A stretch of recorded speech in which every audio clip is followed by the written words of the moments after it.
Hi, I'm Kelly Kestner here with another session of Investors Watchdog University. I'm here with Pat Huddleston, the founder of Investors Watchdog, and today we're going to talk about investor rights. Pat, would you tell people a little bit about what they need to know about investor rights? Absolutely, Kelly. First of all, you need to know that you have them. Far too many people think that the investment world comes with risk, and it certainly does, but because of that fact, that if they suffer a loss, they just have to take it. That there's no level or standard of care, no substantive rights that they can expect to be fulfilled, but that's not true. So among the things that people can expect from the securities industry, among the rights that you have as an investor, is the right to just basic fairness and good faith. We see this violated a lot of times in what we call churning cases, which we'll talk about in more detail in another session. You have a right to know all the material facts about an investment, the risks, what it's going to cost you to own that. You've got a right to know those things. And if a broker doesn't tell you, he's violated your rights.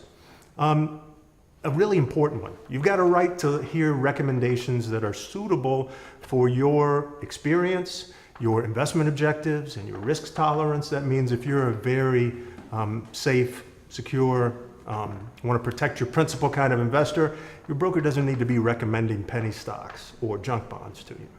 You also have a few other rights. You have the right for your broker to disclose any conflicts of interest he may have. If he is recommending products that may be internal, part of his company, that would be a conflict of interest, and you have the right to know that. You also have the right to know what fees the broker is charging and what a fair price is. If he's not going to answer that right away, there may be some warning signs there. And you have the right as an investor to change your broker or advisor for any reason. You are not held hostage to anyone, and those are some other rights that you've got. I've actually seen in some really extreme cases, Kelly, and maybe you have too, especially with elderly investors, where they do get sort of held hostage. They'll just get fed up. I mean, the broker is calling them all the time, harassing them, getting them to buy things that they don't want. And they say, well, I'm moving my account. And the broker actually says, well, you can't.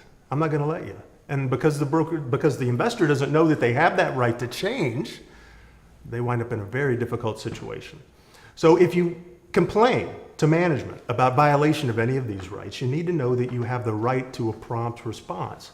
For management, the whole system is based on adequate supervision of the people who are talking to you over the phone or who you're meeting with in the office. So if management doesn't respond to your complaints, that is a separate violation of one of your rights as an investor.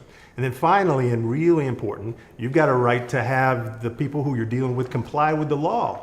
The securities industry is highly regulated. The laws are strong and important and substantive. They can protect you. You've got a right to have the people who are taking care of you and your money comply with them. We'll be going into each one of these rights in further detail in the upcoming sessions, but for right now, we just want to introduce you to them, and we'll see you next week. Have a good week.